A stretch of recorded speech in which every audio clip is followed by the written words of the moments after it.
अगर किसी को परीक्षा ऐसी भी देनी हो तो वो उन पढ़े लिखे लोगों का सहारा ले सकते हैं।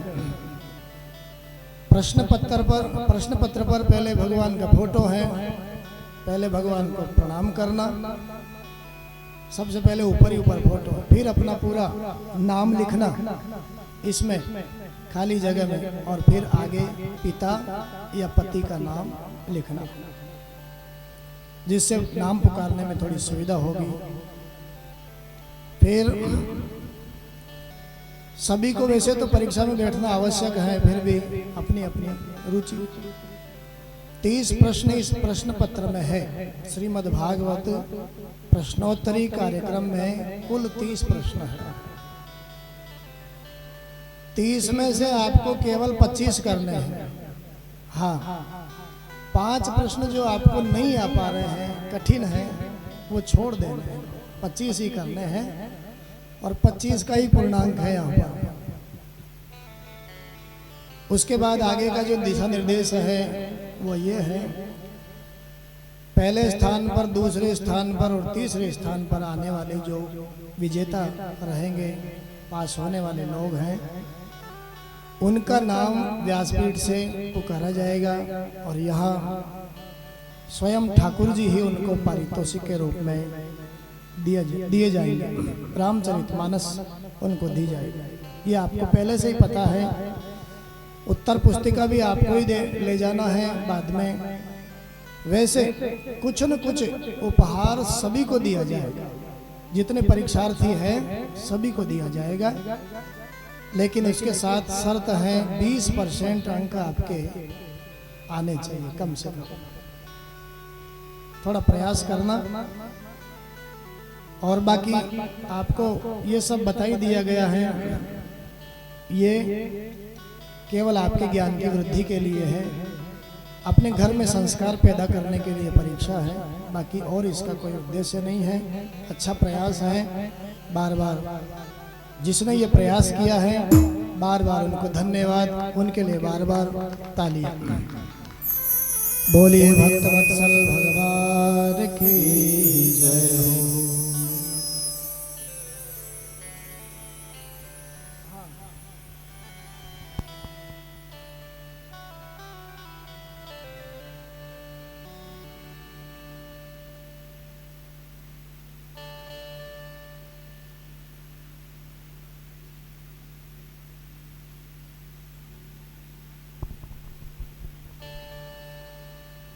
बोलिए श्रीमद् भागवत पुराण की, बोलिए श्री कृष्ण भगवान की, बोलिए श्री व्यासपीठ श्री राजेंद्र जी शास्त्री की। आपके कारण हमारे 7 दिवस से चली आ रही ये कथा आज संपूर्ण होने की ओर जा रही है। इस बीच में एक छोटा सा कार्यक्रम रखा है। पहले मेरी बात सुन लीजिए, आप मेरी बात सुनिए। अरे आप सुनिए, मेरी बात सुनिए। जो इस कथा के इस प्रश्नोत्तरी में भाग लेना चाहते हैं, सबके लिए है, सबके लिए है। लेकिन जो भाग लेना चाहते हैं वो अपना हाथ खड़ा करें, ताकि अगर आपके पास में पेन है तो हाथ खड़ा मत करें, और पेन नहीं है तो पेन हम दे देंगे। भाग आपको सबको लेना है, ठीक है? अच्छा, अब ऐसा है, जितने पुरुष हैं उनके मोबाइल आप यहाँ रखिए, जितनी स्त्रियां हैं उनके मोबाइल उन दोनों चेयर पर रखिए। आते जाइए, फटाफट रख दीजिए, आते जाइए, फटाफट रख दीजिए, टाइम नहीं अपने पास में। अपने अपने मोबाइल वहां पर रख दीजिए, हाँ यहाँ से उठा लीजिए फिर। हाँ तो पेन दे दो तुम सबको। भाई आपके मोबाइल निकालो, नहीं है तो कोई बात नहीं, लेकिन जिनके हैं वो निकालो और यहाँ रखो। भाग सबको लेना है, सबके पास प्रश्नोत्तरी आने वाली है यहाँ। अच्छा, उठाने से पहले अपना ही मोबाइल पहचान करके आप उठाएंगे। इधर लाओ, इधर लाओ, इधर लाओ, इधर लाओ, यहाँ रखो, यहाँ रख दीजिए। हाँ यहाँ रख दीजिए, बस बस बस, घुसोड़ो मत, आपने कुछ चिंता नहीं मत करो। हाँ साहब, हाँ साहब, सबको आप पेपर है, हाँ नीचे नीचे रखने के लिए ये किताबें दी गई है, ताकि पेपर, ये किताबें आपको वापस देनी है। पेपर सोल्व करके ये किताबें आपको वापस देनी है। और समय की अवधि 50, ये 25 प्रश्न हैं तो 25 ही मिनट हैं। समय की अवधि आपके लिए 25 प्रश्नों के लिए 25 मिनट है। और समय की अवधि की स्टार्ट व्यास जी पीठ करेंगे और समय की अवधि की पूर्णाहुति भी श्री व्यास जी पीठ करेंगे। आपके यहीं पर अभी ये, हाँ आप रख दीजिए, वहाँ रख दीजिए, वहाँ रख दीजिए।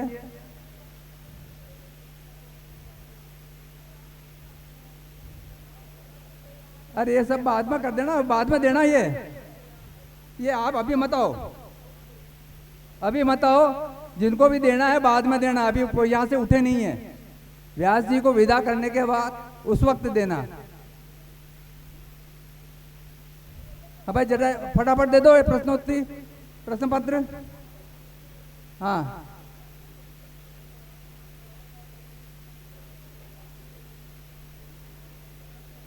हाँ, पुरुषों में दे दो और इधर स्त्रियों में दे दो। देख धीरे धीरे, हाँ इधर स्त्रियों में देना शुरू करो फटाफट।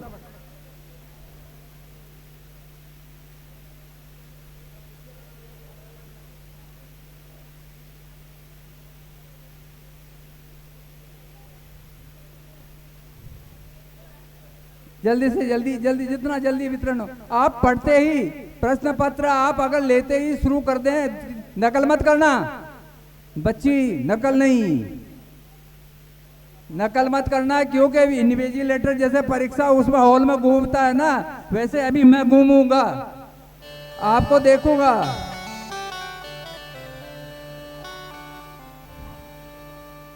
हाँ जल्दी से जल्दी।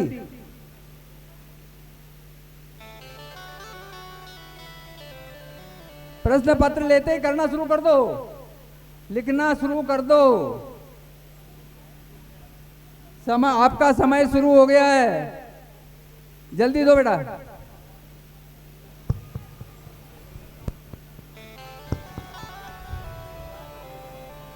आप थोड़ा सा भजन चलते रहेंगे। अच्छा कथा चल रही है, हाँ तो आपकी कथा चल रही है। बोलिए भक्त वत्सल भगवान की जय हो। आप सभी का समय अब शुरू हो गया है। कृपया 12:15 बजे हैं और 12:45 बजे तक आपको अपना प्रश्न पत्र पूरा कर लेना है। एकदम शांति से, थोड़ी थोड़ी दूरी बनाते हुए सब लोग एकदम शांति से प्रश्न पत्र हल करें। जिनके पास पेन नहीं है वो पेन ले सकते हैं। और कथा भी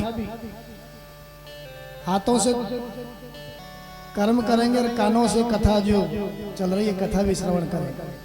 बोलिए भक्त वत्सल भगवान की जय हो। सुखदेव भगवान कहते हैं लगभग 100 वर्षों के बाद में आज सभी ब्रजवासियों से सूर्य ग्रहण के अवसर पर मेरे परमात्मा की भेंट हुई कुरुक्षेत्र में। यहाँ कुरुक्षेत्र में वसुदेव जी महाराज ने यज्ञ उत्सव किया, बहुत बड़ा यज्ञ किया, अपने पिताजी को ब्रह्म ज्ञान दिया मेरे परमात्मा कृष्ण ने। और फिर वहां से लौट करके आए देव की माँ के 6 पुत्रों को बलि महाराज के सुतल लोक से लौटा करके लेकर छहों के छहों भाई जो दुष्ट कंस ने मारे थे, देव की माँ का दूध पी करके सब भगवान के धाम को पधारे। सुभद्रा का विवाह आगे फिर अर्जुन के साथ मेरे परमात्मा ने करवाया। कहाँ तक मैं परमात्मा की लीलाओं का गान करूं, वर्णन करूं। साक्षात वेद भी परमात्मा के चरित्रों को गाते गाते गाते अंत में नेति नेति पुकारते हैं। न इति, इनका कोई अंत नहीं है। शेष जी महाराज भी शायद 1000 मुखों से परमात्मा की कथा को नहीं गा सकते। शिव जी का भस्मासुर से आगे संकट मोचन कराया मेरे परमात्मा नारायण ने, और ये दर्शाया, ये बतलाया कि भैया भगवान शिव और नारायण में कोई भेद नहीं है। नारायण प्रभु जिसको भी कृपा करते हैं, ठोक बजा करके परीक्षा लेते हैं, और भगवान शिव कभी कभी बिना सोचे समझे वरदान दे करके अपने ही वरदानों के चक्कर में पड़ जाते हैं। आज भस्मासुर को वरदान दिया और भस्मासुर ही मेरे परमात्मा को भस्म करना चाहता है, नारायण प्रभु ने आज बचाया। त्रिदेवों की परीक्षा में भृगु जी महाराज ने लात मारी मेरे परमात्मा के वक्षस्थल पर, और अपनी करुणा मेरे नारायण ने दिखाई। हे भृगु जी, आपके कोमल चरण में कहीं चोट तो नहीं आई। त्रिदेवों की परीक्षा में भृगु जी ने नारायण को करुणा का सागर बताया। आगे फिर मेरे परमात्मा ने अपने परिवार को धरती का भार समझा। मैं भूमि का भार हरण करने के लिए आया, लेकिन शायद मेरे जाने के बाद मेरा परिवार ही इस भूमि के लिए भार बन जाएगा, इसलिए अपने परिवार के लोगों को साप दिलवाया संत ब्राह्मणों से, और साप के कारण समय आने पर लोहे का मूसल पैदा हुआ। उस लोहे के मूसल से एरिका नाम की चूर्ण से एरिका नाम की घास प्रकट हुई। कालांतर में वही लड़ने के काम आई इन यदुवंशियों के। वसुदेव जी महाराज के पास नारद जी आए और माया से पार पाने का उपाय बताया। जनक महाराज और नव योगेश्वरों का संवाद सुनाकर बोलिए भक्तवत्सल भगवान की जय। ये देवता लोग भगवान के पास में आए हैं, प्रभु अब तो आपकी लीला पूर्ण हो चुकी है, अब तो आप अपने गोलोक को पधारिए महाराज। भगवान ने अपने आयुधों को देवताओं के रथ में रखा और कहा, भैया अभी इस धरती का भार मेरा अपना परिवार बाकी है, इसलिए थोड़ा प्रतीक्षा और तुम्हें करना होगा। न जाने उद्धव जी महाराज को कैसे पता चला मेरे परमात्मा अब जाने वाले इस धराधाम से। उद्धव जी महाराज ने कहा, हे प्रभु आपके जाते ही इस धरती पर कलयुग आ जाएगा, कलयुग में मेरे जैसे भक्त कैसे रहेंगे आपके बिना। सन्यास धर्म के लक्षण बताए। दत्तात्रेय भगवान ने जो 24 शिक्षा गुरु बनाए, इन गुरुओं का वर्णन किया। उद्धव जी से परमात्मा कृष्ण कहते हैं, दत्तात्रेय भगवान ने हमारे बाबा यदु महाराज से कहा था, मैंने अपने जीवन में 24 शिक्षा गुरु बनाए और सबसे कुछ न कुछ सीखा। पृथ्वी से सहनशीलता,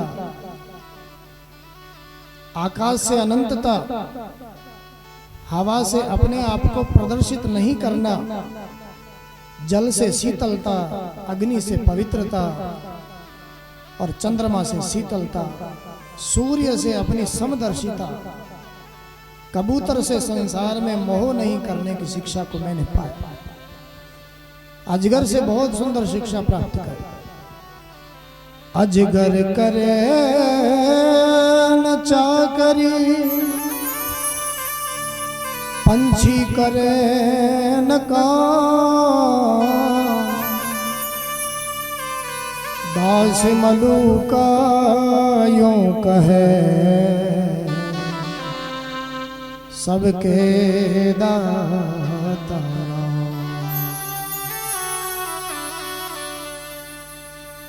अजगर से मैंने संसार में किसी की चापलूसी चाकरी नहीं करने की शिक्षा को पाया। चापलूसी चाकरी करना ही है तो अपने प्रभु की करें। हम धनी मानी जगत के प्रतिष्ठित लोगों की क्यों चापलूसी करें। समुद्र से गंभीरता को पाया। भंवरे से मैंने सुंदर शिक्षाएं प्राप्त करी। काल करे सो आज कर, आज करे सो अब, पल में परलय होएगी, फेर करेगो बहुरी करेगो कब। इसलिए जीवन में कोई अच्छा काम करना हो भैया तुरंत कर डालो, उसके लिए तारीख मत बदलो कर। ये मैंने भंवरे से सीखा।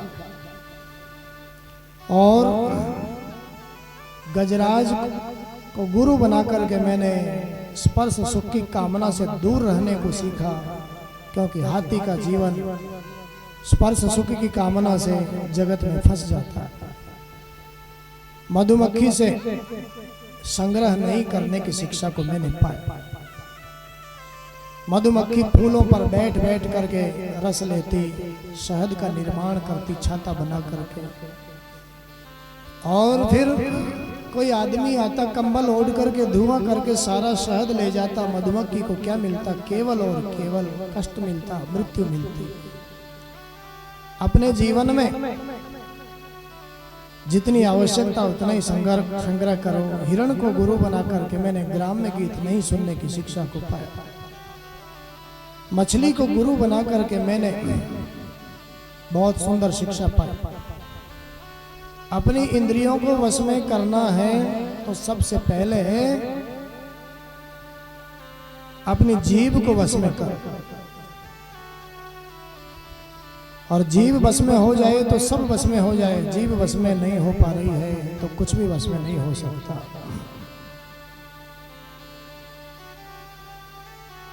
ये संतों, दत्तात्रेय जी महाराज को पाकर के यदु महाराज प्रसन्न हो गए और आज कह रहे हैं हमारे संतों सो सदगुरु माने भावे, आवागमन मिटावे, जो आवागमन मिटावे। संतों सो सदगुरु माने भावे, संतों सो सदगुरु माने भावे,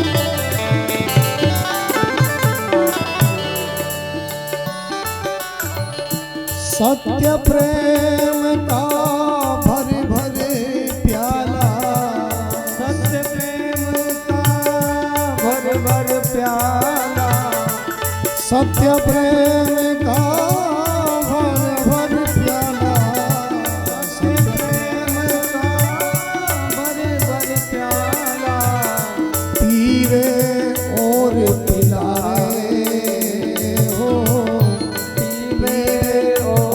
पिलावे आवागमन मिटावे,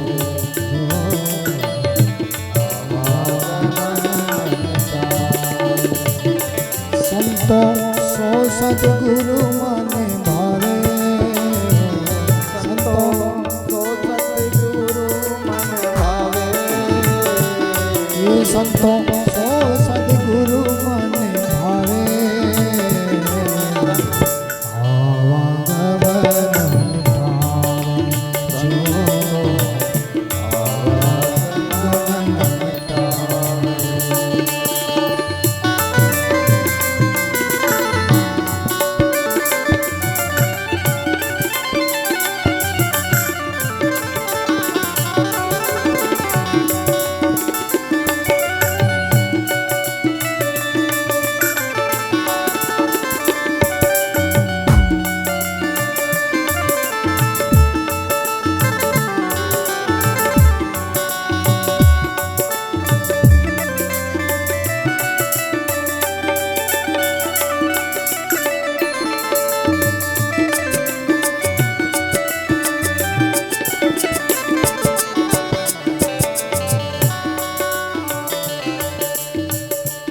पर्दा दूर करे अखियन का ब्रह्म दर्श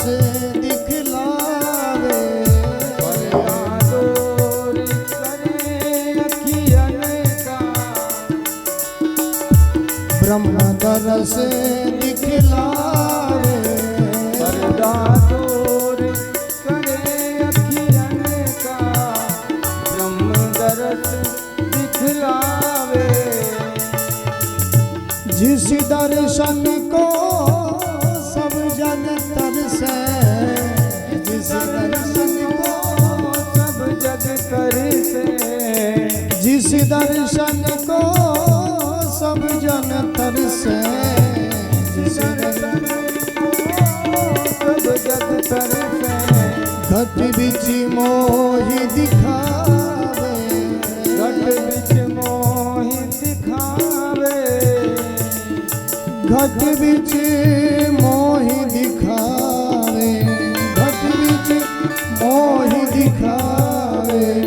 ओ आवागमन निताय, मेरो आवागमन निताय। संतो सो सद्गुरु मन भावे, संतो सो सद्गुरु मन भावे। आवागमन निताय, आवागमन निताय।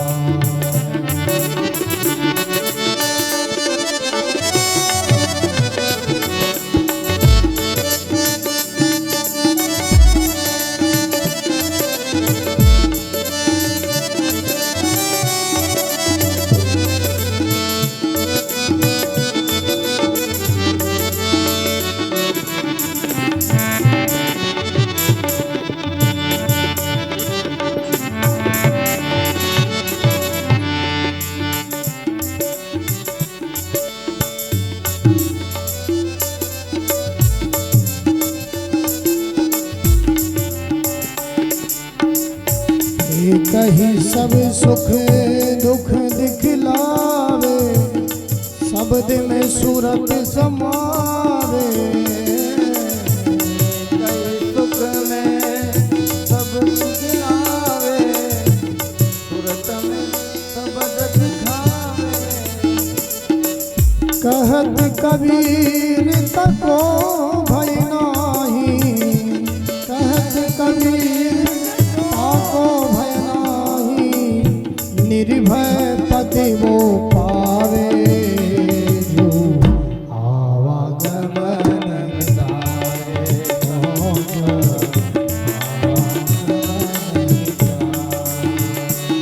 संतो सो सद्गुरु मन भावे, संतो सो सद्गुरु मन भावे।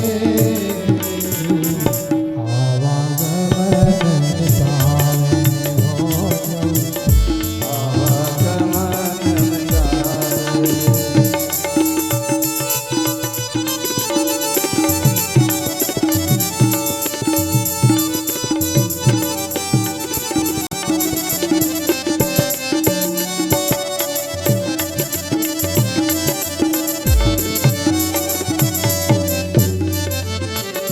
सत्य प्रेम का भरी भरी प्याला, सत्य प्रेम का भरी भरी प्याला, सत्य प्रेम का भरी भरी प्याला, सत्य प्रेम का भरी भरी प्याला, सत्य प्रेम का भरी भरी प्याला। पीवे और पिलावे, पीवे और पिलावे। आवागमन निताय, आवागमन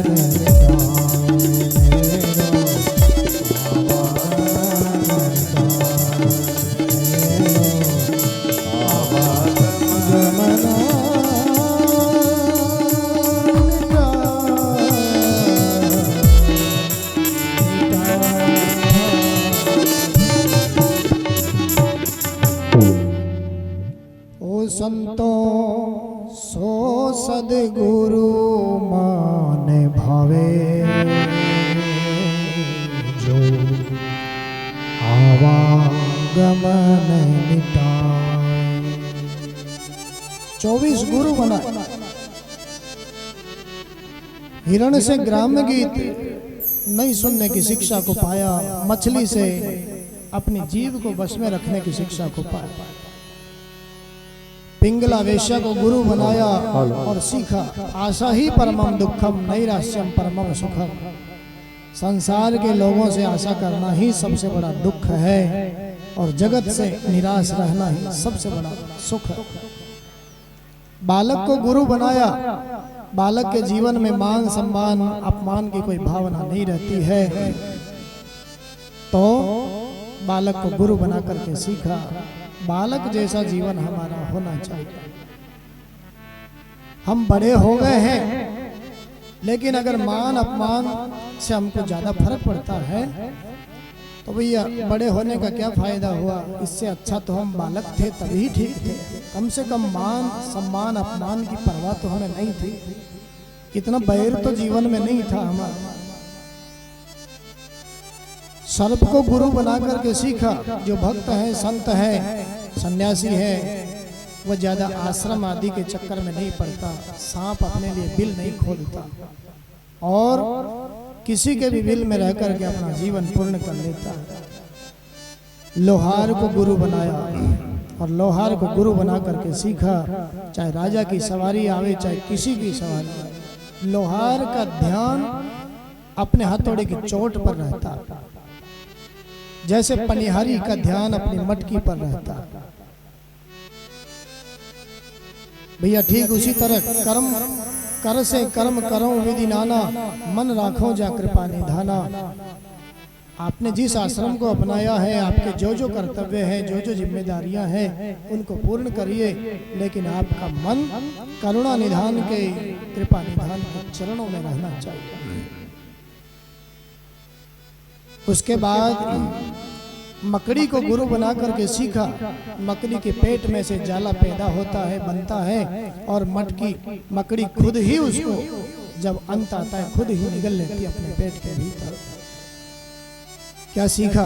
दत्तात्रेय भगवान कहते हैं जब दुनिया को प्रकट करना होता है तो परमात्मा अपने में से ही बनकर के प्रकट हो जाते हैं दुनिया में सब कुछ, और जब अंत प्रलय होता है तो अपने ही उदर में सबको फिर से समाहित कर लेते हैं।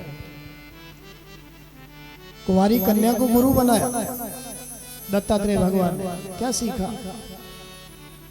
कन्या के घर में कुछ सगाई करने के लिए आए हैं लोग, दादी सासू जी भी आई है। कन्या दादी सासू जी को देखते ही इतनी पसंद आई, 4-4 चूड़ियां लेकर के आई है, पहना दी कन्या को। दादी सासू जी ने पिताजी से कहा,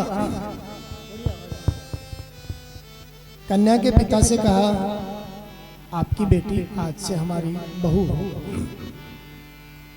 कन्या ने सोचा माँ घर में नहीं है, मेहमान लोग आए हैं, धान में से चावल निकले हुए नहीं है, औंखली में डाल करके कूटने लगे उनको भोजन कराने के। 4-4 चूड़ी दादी सासू जी ने पहना दी है। जब औंखली में धान कूटती हैं तो आवाज होती है, खनक होती है। कन्या ने 2-2 चूड़ियां निकाल दी, अब 2-2 चूड़ियां, फिर भी आवाज करती है। मन में सोचा पूरी तो नहीं निकाल सकती, सुहाग की चीज है, कोई बात नहीं है, एक-एक और निकाल दी, अब केवल एक-एक चूड़ी हाथ में है। अब धान कूट रही है, अब कोई आवाज नहीं होती है, कोई खनक नहीं होती है। दत्तात्रेय भगवान इस दृश्य को शायद खिड़की से देख रहे हैं और गुरु बनाया उस कन्या को, कुंवारी कन्या को। क्या सीखा? भैया भजन करना है तो उसके लिए एकांत बहुत जरूरी है। एक निरंजन दो सुखी, तीन में खटपट चार दुखी। भजन के लिए एकांत जरूरी है। व्यापार पढ़ाई लिखाई के लिए 2 अच्छे रहते हैं, जहाँ 3 इकट्ठे हो जाते हैं वहाँ खटपट शुरू हो जाती है, और जहाँ समूह हो जाता है वहाँ तो फिर क्लेश ही क्लेश है। दत्तात्रेय भगवान यदु महाराज के 24 गुरु बताए। अंतिम गुरु अपने शरीर को ही बनाया। 6 महीने पहले जैसा मेरा शरीर था आज वैसा नहीं है, आज जैसा है कल वैसा, भविष्य में वैसा नहीं रहेगा। तो भैया जो भी अच्छा कर्म करना है और जल्दी से जल्दी हम करें। क्या गारंटी है कि हमारा बुढ़ापा आएगा ही आएगा? कभी बुढ़ापा नहीं आया तो सारे अरमान धरे के धरे रह गए। 24 गुरुओं की कथा सुनाई, उद्धव जी महाराज को सत्संग की महिमा बताई। परमात्मा कृष्ण ने, हे उद्धव, सत्संग चाहे आधे क्षण का ही मिले लेकिन जरूर करना चाहिए। क्यों? सत्संग हमारी बुद्धि में जो जड़ता है उस जड़ता का हरण करता है, वाणी को सत्य से परिपूर्ण बनाता है। भगवान भोलेनाथ माता पार्वती से कहते हैं, सत्संग की महिमा बताते हैं। गिरिजा संत समागम समन लाभ कछुआन, बिनु हरि कृपा न मिलहि सो, गावत वेद पुराण। बिना हरि की कृपा से सत्संग नहीं मिलता, और सत्संग के बिना विवेक की प्राप्ति, समझदारी की प्राप्ति जीवन में नहीं होती। इसलिए चाहे थोड़ी देर का मिले लेकिन सत्संग करो। वास्तविक सत्संग जहां पर मिलता है वह हमें करना है।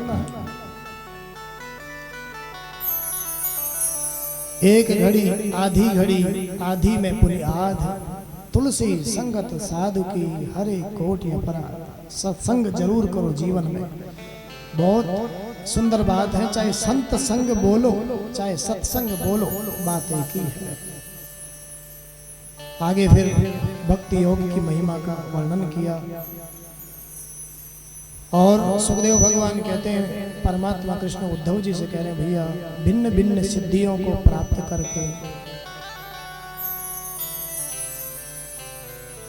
भिन्न भिन्न निधियों को पाया जा सकता है, लेकिन भक्ति योग की बराबरी नहीं है, प्रेम योग की बराबरी नहीं है। भक्तिमान पुरुष को कभी किसी सिद्धि की आवश्यकता नहीं पड़ती। परमात्मा उसकी पूर्ण जिम्मेदारी अपने ऊपर लेते हैं। उसको जब जिस चीज की आवश्यकता पड़ती है, सारी की सारी जिम्मेदारी परमात्मा की होती, व्यवस्था परमात्मा करते हैं। अंत में अपनी विभूतियों का वर्णन करते हुए भगवान ने उद्धव से कहा, हे उद्धव, जगत में तुम्हें जिस जिस में भी श्रेष्ठता दिखाई देती है वो मेरा ही स्वरूप है। नारियों में शत्रुपा मैं ही हूँ, मनुओं में स्वयंभव मनु मैं ही हूँ, ऐरावत हाथियों में मैं ही हूँ, घोड़ों में उच्चैश्रवा मैं ही हूँ, पुरोहितों में वशिष्ठ मेरा ही स्वरूप है, धनुर्धारियों में अर्जुन मेरा ही स्वरूप है, ज्ञानियों में उद्धव तुम भी मेरा ही स्वरूप हो, औषधियों में जौ मेरा ही स्वरूप है, यज्ञों में ब्रह्म यज्ञ मैं ही हूँ, आश्रमों में संन्यास आश्रम मेरा ही स्वरूप है। कहाँ तक वर्णन कर। जो भी प्रश्न उद्धव जी महाराज ने पूछे, सारे के सारे प्रश्नों का उत्तर दिया मेरे परमात्मा ने, और समझाया, हे उद्धव, अपने जीवन में हो सके तो भैया, तुमने पूछा कलयुग में मुझसे शीघ्र मिलने का उपाय क्या है, तो उपाय यही है भैया, सरल, धीरे धीरे कथा सत्संग कीर्तन करके संसार से वैराग्य धीरे धीरे जीवन में आवे और मेरे चरणों में धीरे धीरे प्रेम हो जाए। बस यही मुझसे शीघ्र मिलने का उपाय। अगर ऐसा उपाय जिसने कर लिया सत्संग के माध्यम से, तो फिर बहुत से उसका बेड़ा पार हो गया। बोलिए भक्तवत्सल भगवान की जय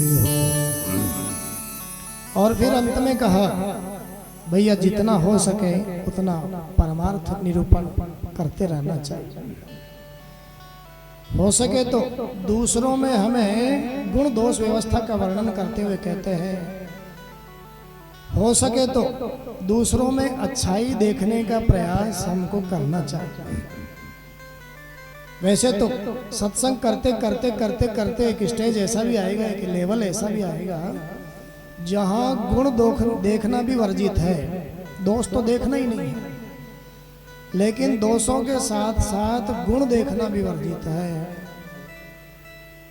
क्योंकि गुण देखेंगे तो आकर्षित हो जाएंगे उसकी तरफ, और दोष देखेंगे तो घृणा करने लग जाएंगे। लेकिन फिर भी प्रारंभिक अवस्था में हम देखना चाहें तो हम अच्छाइयों का दर्शन करें, दूसरों के दोषों को नहीं देखें, अच्छाइयों को देखें। परमार्थ निरूपण करते हुए कहा, जितना जीवन में बने हमें परमार्थ अपने जीवन से, मानव जीवन से करते रहना चाहिए। उद्धव जी महाराज ने प्रणाम किया, भगवान ने आशीर्वाद में चरण पादुका दी और बद्री का आश्रम पधारे उद्धव जी महाराज। भगवान ने बद्री का आश्रम भेज दिया। क्यों? क्योंकि अब यदुकुल का संहार होने वाला, विनाश होने वाला है। और भगवान कहते हैं ज्ञानी भक्त का कभी विनाश नहीं होता। हे उद्धव, ज्ञानी भक्त मुझे बहुत प्रिय है, मेरा भक्त कभी विनाश को प्राप्त नहीं होता, इसलिए तुम जाओ बद्री का आश्रम। उद्धव जी महाराज बद्री का आश्रम पधारे। सुखदेव भगवान कहते हैं पीछे से इन यदुवंशियों ने मतवाले होकर के अस्त्र शस्त्र लेकर के प्रभास क्षेत्र में आए और छोटी छोटी बातों को बड़ी बड़ी बहस बनाते हुए आपस में एक दूसरे के साथ लड़ने झगड़ने लगे। भगवान कृष्ण बलराम ने समझाना चाहा, लेकिन कौन समझे, विनाश काले विपरीत बुद्धि, समय आ चुका है। अस्त्र शस्त्र समाप्त हो गए। अयरिका नाम की घास को तलवार की धार के समान जिसकी धार है, उखाड़ उखाड़ करके आपस में लड़ लड़ करके कट कट करके मर गए। दाऊ भैया ने समुद्र में प्रवेश किया, अपना शेष स्वरूप धारण करके भगवान की शेष सैया को सजाया। मेरे परमात्मा ने भी पीपल के वृक्ष के नीचे अर्धशयन अवस्था में लेटे हुए हैं। मूसल का जो थोड़ा सा भाग टुकड़ा घिसने में नहीं आया था, जरा नाम के व्याध ने उसको अपने बाण पर फल रखवाया। आज भगवान के चरण तल को मृग की आंख समझ करके उसमें वही बाण मारा। आज मेरे परमात्मा के पास में आकर के शोक व्यक्त करने लगा। भगवान ने कहा, नहीं भैया, मैं भी तो यदुवंश के अंतर्गत ही आता हूँ, इसलिए उस मूसल से ही मेरा भी अंत होना था। आज मेरे परमात्मा सबके देखते देखते देखते देखते अपने गोलोक को, स्वधाम को पधारे।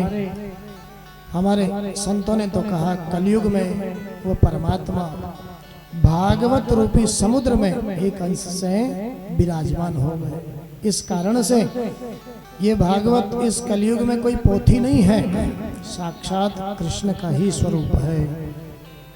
सुखदेव भगवान कहते हैं, ऐसे ही परमात्मा जब जब भक्तों पर भीड़ पड़ती है तब अनेक अनेक अवतार लेकर के इस धरती पर आते रहते हैं।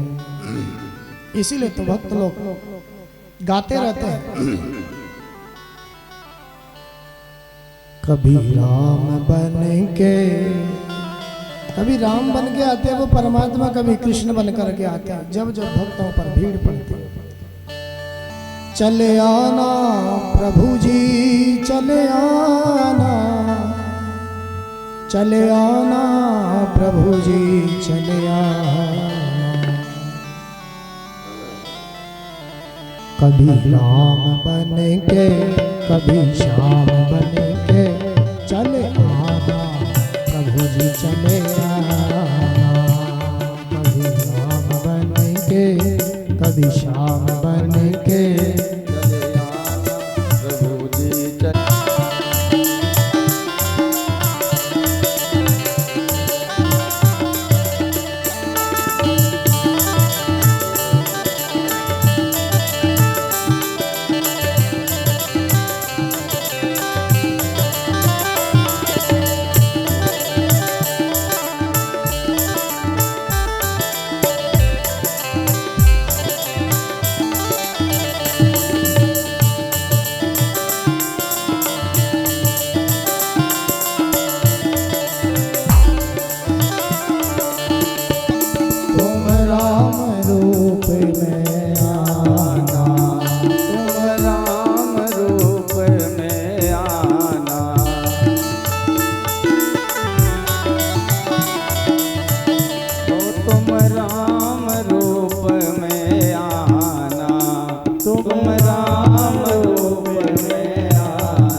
धनुष हाथ लेके चले आना प्रभु जी चले आना।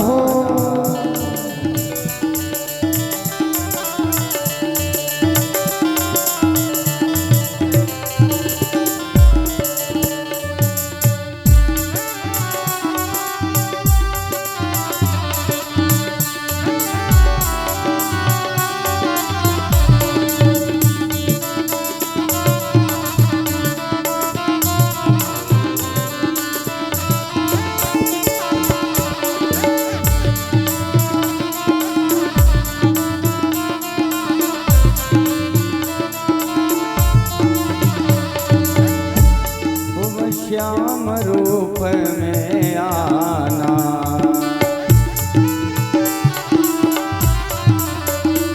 तुम श्याम रूप में आना तुम श्याम रूप में आना।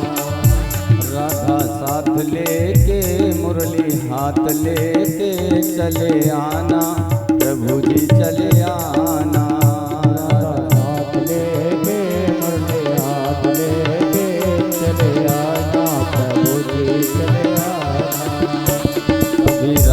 बन के कभी श्याम बन के चले आना प्रभु जी चले आना।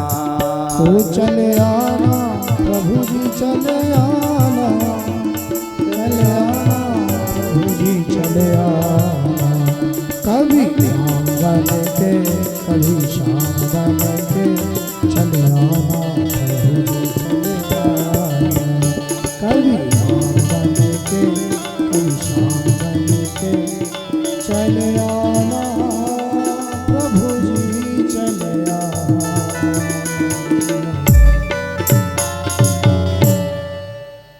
बोलिए भक्तवत्सल भगवान की। सुखदेव भगवान कहते हैं परीक्षित से राजन, भगवान के अपने गोलोक जाते लोग अपने स्वभाव से ही दुखी रहने लग जाएंगे, और कोई दुख नहीं होगा उनको ज्यादा, लेकिन कलयुग में लोग अपने स्वभाव से ही दुखी रहने लग जाएंगे। स्वयं भी दुखी रहेंगे और दूसरों को भी दुखी बनाएंगे, ऐसा स्वभाव निर्माण कर लेंगे कलयुग के लोग। तो भैया कथा तो कहती है अगर स्वभाव से ही दुख पा रहे हो, पता चल गया है सब प्रकार की सुविधाएं हैं, भगवान ने अच्छा सब कुछ दिया है, अगर हम स्वभाव से ही दुख पा रहे हैं तो स्वभाव को बदलने का प्रयास करो। भागवत में बहुत स्पष्ट रूप से उद्धव जी महाराज को भगवान ने वर्णन किया है, भैया तुम चाहे दुनिया को जीत लो तो भी तुम्हारी जीत नहीं मानी जाएगी, चाहे भले पूरी दुनिया को जीत लो तो भी तुम्हारी जीत नहीं है। तुम्हारी जीत कब है? जब तुम अपने स्वभाव को जीत करके बताओ, तब जाकर के तुम्हारी वास्तव में जीत है। आज स्वभाव को जीतना ही बड़ा मुश्किल काम। लोगों के पास सब कुछ है लेकिन फिर भी स्वभाव से परेशान है। छोटे छोटे परिवार होंगे कलयुग में राजन, पति पत्नी के परिवार, लेकिन उनमें भी शांति नहीं होगी। 24 घंटे उनमें भी कलह ही चलता रहेगा। ये कलयुग का धर्म है समय का। केवल धीरे धीरे कलयुग आगे बढ़ेगा तो बालों का ही विशेष श्रृंगार माना जाएगा और सब श्रृंगार धीरे धीरे खत्म होते चले जाएंगे। केवल बालों का ही विशेष, सबसे ज्यादा श्रृंगार बालों का माना जाएगा। और जो ज्यादा झूठ बोलना जानेगा ना, वही सबसे बड़ा पंडित माना जाएगा, फिर सबसे बड़ा ज्ञानी ध्यानी माना जाएगा। ऐसे ऐसे कलयुग के धर्म। कलयुग अपने चरम पर जब आएगा, धीरे धीरे धीरे धीरे अंत आएगा, तो फिर भगवान उत्तर प्रदेश में मुरादाबाद जिले में संभल गांव में विष्णु यश भक्त के घर मेरे परमात्मा नारायण कल की रूप में प्रकट होंगे और पापियों का घोड़े पर बैठ करके तलवार लेकर के 3 दिनों में ही विनाश कर देंगे। सुखदेव भगवान कथा सुना रहे हैं। परीक्षित ने कहा गुरुदेव कलयुग में तो आपने हजारों दुर्गुण बताए हैं, लेकिन कलयुग के जो दोष हैं, दुर्गुण हैं, इन दोषों से बचने का कोई उपाय है क्या? इन दुर्गुणों से कोई बचने का उपाय हो तो बताइए। सुखदेव भगवान ने अच्छी तरह विचार करके निर्णय करके परीक्षित को कह दिया, हे परीक्षित, कलयुग के हजारों दुर्गुण हैं, हजारों दोष है, इनसे यदि कोई बचना चाहता है तो उसके लिए भैया एक ही उपाय है, हरि नाम संकीर्तन। भगवान का नाम ही आपको कलयुग के दोषों से बचा सकता है। अगर आपकी जीभ पर हर समय भगवान का नाम है, ऐसी आदत पड़ गई है, स्वभाव पड़ गया है, तो बाकी और कोई आपको कलयुग के दोषों से बचाने वाला नहीं है। मार्कंडे जी को मेरे परमात्मा ने प्रलय का दर्शन कराया। 2 प्रकार के प्रलय होते हैं, नित्य प्रलय और नैमित्तिक प्रलय। नित्य प्रलय जब सारी सृष्टि का लय होता है, ब्रह्मा जी की रात्रि होती है तो होता ही है। कभी कभी नैमित्तिक प्रलय भी भगवान करते हैं। भगवान के भक्त जब प्रलय का दर्शन करना चाहते हैं तो भगवान माया का प्रलय उन्हें दिखाते हैं। शेषशाही बटवृक्ष पर भगवान का दर्शन मार्कंडे जी ने किया, प्रणाम किया नैमित्तिक प्रलय देख कर। आज सुखदेव जी महाराज परीक्षित को अंतिम उपदेश कर रहे हैं। राजन, आज वह 7वां दिन है। ऋषि पुत्र के शाप से प्रेरित होकर के तक्षक नाग आज आएगा और तुम्हारे शरीर को डसेगा। तुमने सैकड़ों प्रश्न इस कथा में मुझसे किए हैं, आज मैं भी तुमसे एक प्रश्न करना चाहता हूं। राजन, मैं मरूंगा ऐसा सोचना ही पशु बुद्धि है। मैं तुमसे पूछना चाहता हूं, 7 दिन की कथा सुनने के बाद में आज वो तक्षक नाग आएगा, तुम्हें डसेगा, क्या उसके डसने से तुम मरोगे क्या? ये मेरा प्रश्न है तुमसे। परीक्षित महाराज ने गुरुदेव के चरण पकड़े और कहने लगे, हे गुरुदेव, आपने जो कथा सुनाई है, आपने जो कृपा करी है, मेरे हृदय में एक एक चीज उतरी है, मैंने उसको सहर्ष स्वीकार किया। आपकी कृपा से मैं सिद्ध हो गया हूं, अनुग्रहित हो गया हूं आपकी कृपा से। गुरुदेव, इस कथा के माध्यम से आपने मुझे परमात्मा के संपूर्ण दर्शन कराए हैं, चरण से लेकर के मस्तक तक। एक एक स्कंद की कथा से आपने चरण से लेकर के मस्तक तक उस परमात्मा के दर्शन करा दिए, हृदय में उतार दिया उस परमात्मा को। हे गुरुदेव, मैं तो कहना चाहता हूँ, जब मैंने जन्म ही नहीं लिया है तो मैं मरूंगा कैसे? आप जैसे सदगुरुदेव समर्थ गुरु मुझे जीवन में मिले हैं, आपने बता दिया है मैंने जन्म ही नहीं लिया है, तो फिर मेरी मृत्यु कैसे? हाँ, इस कथा से मैंने समझ लिया है मैं शरीर नहीं हूं, मैं आत्मा हूं, और आत्मा तो परमात्मा का ही स्वरूप होता है। तक्षक आवे, कितने ही तक्षक आवे, मेरे शरीर को डसे, मैं तो शरीर नहीं हूं, मैं तो आत्मा हूं। हे गुरुदेव, मैंने तो संपूर्ण रूप से परमात्मा के दर्शन कर लिए हैं। गुरुदेव ने कहा, राजन, बस मुझे तुमसे यही सुनना था। प्रणाम किया। सुखदेव जी महाराज वहां से उठ करके चले गए, आशीर्वाद देकर। जगाम भिक्षु भी शाकम नर देवे न पूजित। मनुष्यों और देवताओं से भी पूजित होने वाले जो सुखदेव भगवान हैं, चले गए आशीर्वाद देकर। राजा की आत्मा के तार उस परमात्मा से जुड़ चुके हैं इस कथा के माध्यम से। केवल वहां शरीर ढांचा पड़ा हुआ। पुत्र जन्मेजय ने संपूर्ण सुरक्षा करी, मेरे पिताजी के शरीर को कोई स्पर्श भी नहीं कर पाया, लेकिन होनी को कौन टाले? काल की प्रेरणा से, ऋषि पुत्र की प्रेरणा से साक्षात काल ही तक्षक बनकर के आया।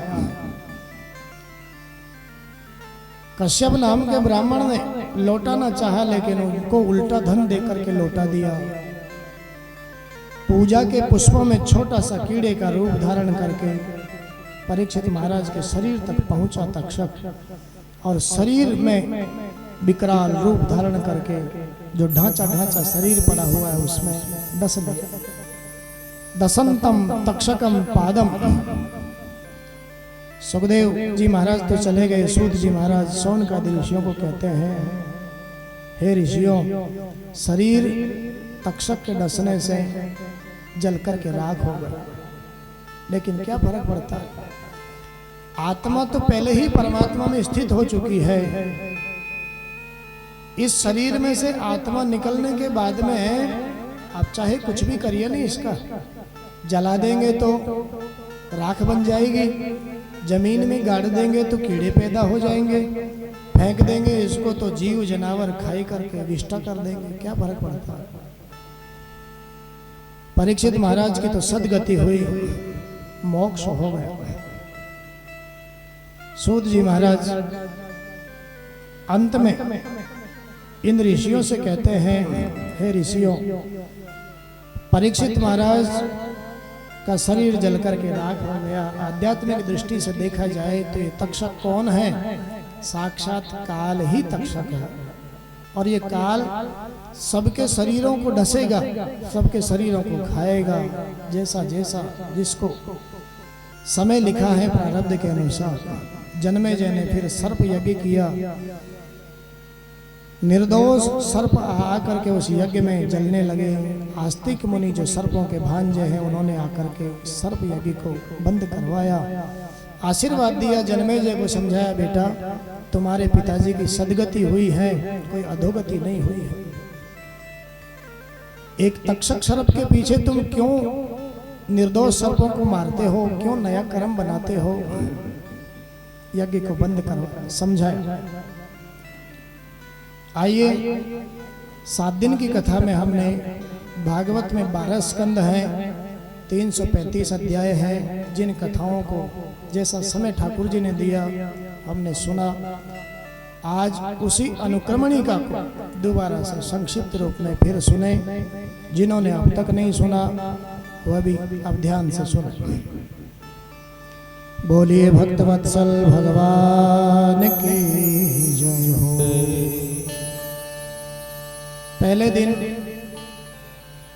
बड़े धूमधाम से अखाड़ा वाले बालाजी से हम भागवत जी की कलश यात्रा, शोभा यात्रा आनंद के साथ उत्सव के रूप में मनाते हुए गौतम आश्रम तक यहाँ लेकर के आए। बहुत आनंद हुआ। 12 स्कंद की कथा यहाँ आने के बाद हमने श्रवण करी। पहले दिन महात्म्य की कथा, भागवत जी का महात्म्य है पद्म पुराण से लिया गया। कलश यात्रा के बाद में हमने भाव से, श्रद्धा से भागवत जी की महिमा को 6 अध्यायों में श्रवण किया। क्यों सुनी जाती है भागवत जी, कैसे सुनी जाती है, किसने सुनी, क्या फल मिला, ये सारी की सारी बातें हमने 6 अध्याय के महात्म्य में श्रवण किया। प्रथम स्कंद में सुखदेव जी महाराज का जन्म, परीक्षित महाराज का जन्म, कुंती माता की स्तुति, भीष्म पितामह की स्तुति। इतना तो करना स्वामी जब प्राण तन से निकले, गोविंद नाम लेकर फिर प्राण तन से निकले। ये हमने भाव से प्रथम स्कंद की कथा में सुना। परीक्षित महाराज का दिग्विजय और परीक्षित महाराज की कलयुग के कारण बुद्धि बदली, ऋषि का अनादर किया, 7 दिन में मरने का शाप लगा। राजा गंगा तट पर अनशन करके बैठे, सुखदेव मुनि आए और ये पावन कथा सुनाना प्रारंभ किया। दूसरे स्कंद की कथा में सद्यो मुक्ति, क्रम मुक्ति, ब्रह्मा जी की उत्पत्ति, चतुश्लोकी भागवत, नारायण प्रभु ने ब्रह्मा जी को दान करी, ये वर्णन हमने दूसरे स्कंद की कथा में सुना। तीसरे स्कंद की कथा में विदुर मैत्री संवाद के माध्यम से कपिल देवहूति माँ का मार्मिक संवाद हमने श्रवण किया। भगवान वाराह ने प्रकट होकर के धरती का उद्धार किया, जल पर स्थापना करी, हिरण्याक्ष का उद्धार किया। चौथे स्कंद की कथा में सती माता का चरित्र, भगवान शिव का चरित्र है। धन्य तेरी लीला जग में, ओ दुनिया के रखवाले, शिव शंकर डमरू वाले। इनका चरित्र हमने श्रवण किया। ध्रुव जी महाराज के वंश का चौथे स्कंद में विस्तार से हमने वर्णन सुना। पांचवें स्कंद में फिर प्रियव्रत महाराज का चरित्र, अग्निद्र महाराज का चरित्र, नाभि महाराज का चरित्र, ऋषभ देव भगवान का चरित्र, जड़ भरत जी की कथा, जड़ भरत जी महाराज और रहुगण राजा का संवाद, खगोल भूगोल और मुख्य मुख्य जो नरक, इनका वर्णन भी हमने पंचम स्कंद की कथा में सुना। बोलिए आनंद कंद भगवान की जय। छठे स्कंद में नाम महिमा को प्रदर्शित करने वाला जो अजामिल उपाख्या, बेटे के बहाने ही तर गया। बेटे का नाम पुकारा, बेटे ने तो सुना नहीं, क्योंकि बेटे का नाम तो भी 2-4 साल पहले ही पड़ा था ना। लेकिन आदि अनादि से वास्तव में जिसका नाम है, उसने उस नाम को पुकार को सुन लिया और उद्धार हो गया बेटे के बहाने। इसलिए भैया कथा कहती है, बेटे बेटी का नाम ऐसा रखो, कभी भगवान का मरते समय नाम आवे नहीं आवे, बेटे बेटी का नाम भी जीभ पर आ जावे ना, तो अंतिम समय में जीभ पर नाम आ गया तो परमात्मा जरूर सुन लेगा। इसलिए ऐसे नाम रखो बेटे बेटी।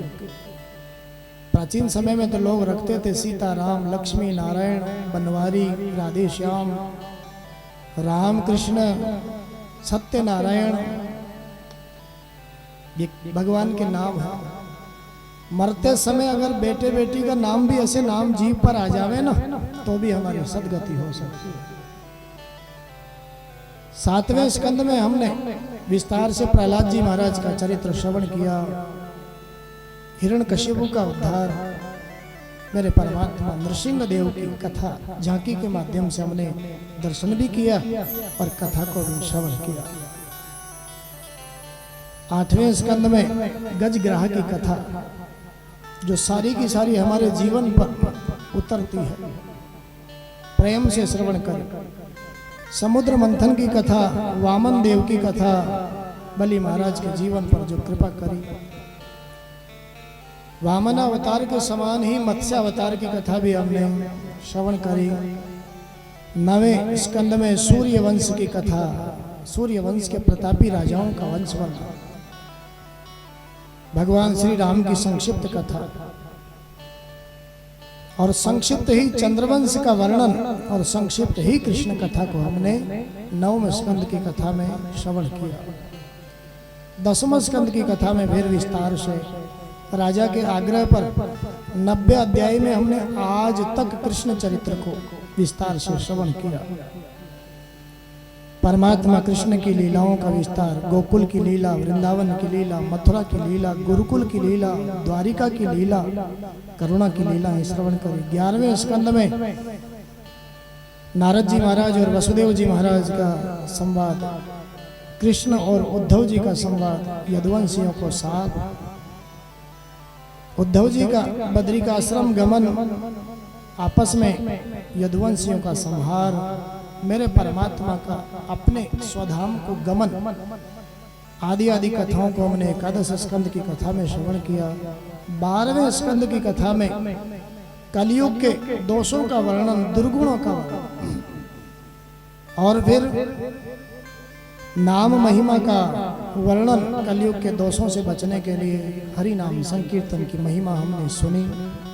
सुखदेव जी महाराज का अंतिम उपदेश और फिर वहां से प्रस्थान, आदि आदि कथाओं को हमने श्रवण किया। बोलिए भक्तवत्सल भगवान की जय हो।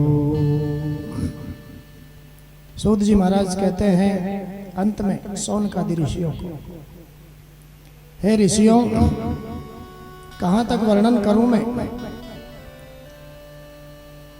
जैसे क्षेत्रों में काशी का क्षेत्र श्रेष्ठ है, वैष्णवों में भगवान शिव श्रेष्ठ है, बहने वालों में गंगा श्रेष्ठ है, देवताओं में अच्युत भगवान श्रेष्ठ है, वैसे पुराणों की कथा में ये श्रीमद् भागवत की कथा सर्वश्रेष्ठ है। सभी पुराणों का तिलक संत महात्माओं ने इस महापुराण को बताया। कहाँ तक वर्णन करें, हम तो इतना ही कहना चाहते हैं, जो कुछ आपने 7 दिन में सुना है और सुनने के बाद में जो कुछ आज बचा हुआ है, निकल गया उसको जाने दीजिए, लेकिन सुनने के बाद में आज तक जो बचा है उसको ही संभाल करके रखिए, सहेज करके रखिए, वही आपका कल्याण करने में सामर्थ्यवान। इस कथा का संपूर्ण सार भगवान नाम है। अपने जीवन में हम भगवान नाम का सहारा लेवें, खाते पीते सोते उठते जगते प्रत्येक कर्म को करते हुए हमारी जीभ पर भगवान का नाम हो, यही इस कथा का सार है। आइए कीर्तन के साथ में विश्राम करेंगे। उससे पहले कुछ बातें आपको बतानी है। वैसे तो इस कथा के आयोजक भगवान नारायणी ही है वैसे तो, लेकिन माध्यम भी नारायण को ही बनाया उन्होंने। वैसे तो ठाकुर जी हैं इस कथा के आयोजक, लेकिन नारायण जी को माध्यम बनाया, इनके परिवार को माध्यम बनाया। खूब आनंद से स्वयं ने भी आनंद लिया, परिवार के लोगों ने भी 7 दिनों में आनंद लिया, आप लोगों को भी खूब आनंद प्रदान किया। व्यासपीठ से ठाकुर जी से यही प्रार्थना करते हैं, ठाकुर जी इनके जीवन में मंगल करते रहें, इनके परिवार का मंगल करते रहें, इनका और इनके परिवार की बुद्धि और मन ऐसे ही ठाकुर जी के चरणों में, धार्मिक आयोजनों में हमेशा लगी रहे। आप लोगों के लिए भी ठाकुर जी से प्रार्थना करते हैं। समय किसी के पास में नहीं है आजकल, लेकिन फिर भी इतनी गर्मी में घर से बाहर निकलने का मन नहीं करता, लेकिन फिर भी आप लोगों ने अपना अमूल्य समय दिया, 5-5 घंटे यहाँ बैठ करके इस कथा को श्रवण किया। ठाकुर जी से आप लोगों के लिए भी मंगल की प्रार्थना करते हैं, भगवान आपके जीवन में भी मंगल करें। 7 दिन में ये सप्ताह कथा हमने सुनी, ये ज्ञान यज्ञ। इस ज्ञान यज्ञ में कई प्रकार की सेवाएं बहुत लोगों ने दी है। किसी ने हमारी आवाज आप तक पहुंचाने की सेवा दी है, किसी ने टेंट की सेवा दी है, किसी ने संगीत की सेवा दी है, किसी ने नाश्ता भोजन की सेवा दी है, किसी ने क्या बिछाइत की सेवा दी है। ठाकुर जी सबका मंगल करें, व्यासपीठ से सबके मंगल की प्रार्थना है। और अंत में यही निवेदन करेंगे, इस कथा को कहने में किसी भी प्रकार की कोई त्रुटि हुई हो, वैसे तो मूल पाठ जिस भागवत जी से होता है उसी भागवत जी से हमने यहाँ कथा करी है, कोई अध्याय छूटे नहीं। प्रयास यही किया है, समय कम है तो भले उस अध्याय का स्पर्श करते हुए ही निकले, लेकिन कोई कथा छूटे नहीं, प्रयास तो यही किया है। फिर भी किसी प्रकार की कोई त्रुटि रह गई हो, उच्चारण में, व्यवहार में, किसी को कोई व्यवहार में किसी को ठेस पहुंची हो, तो हम कहीं बाहर के नहीं हैं, आपके ही हैं हम तो। जैसे अपने घर में अपने बालकों को क्षमा करते हो, वैसे हमें भी क्षमा करना। अगर किसी प्रकार की व्यवहार से किसी को कोई ठेस दुख हुआ हो तो। और ठाकुर जी से भी यही प्रार्थना करते हैं, किसी भी प्रकार की कोई कमी इसमें रही हो तो हमने तो यही सुना है, यही जाना है, किसी भी आयोजन में, किसी भी अनुष्ठान में अगर किसी भी प्रकार की न्यूनता रहती है तो भगवान के नाम से वह पूर्ण हो जाती है। तो आइए, किसी भी प्रकार की कोई कमी रही हो, न्यूनता रही हो, उस कमी को पूर्ण करने के लिए 2 मिनट हरि नाम संकीर्तन, भगवान का नाम, फिर आगे जैसा भी आदेश निर्देश। आइए 2 मिनट सब मिलकर के हरि नाम संकीर्तन। जय जय गोविंद गोविंद गोपाल।